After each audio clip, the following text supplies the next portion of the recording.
ai ni zo nake bindiga shi ga karkashin kawai ya watsar da shi wane shi yanda kaga ana juye kosai a mai haka nake so a yi wannan Allah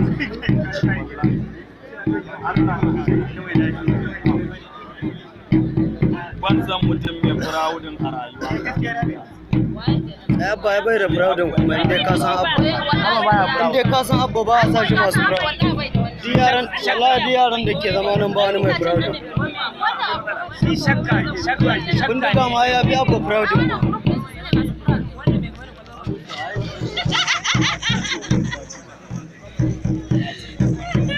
an kana son mai fura wani yaron da ya tafi gida mai fura wani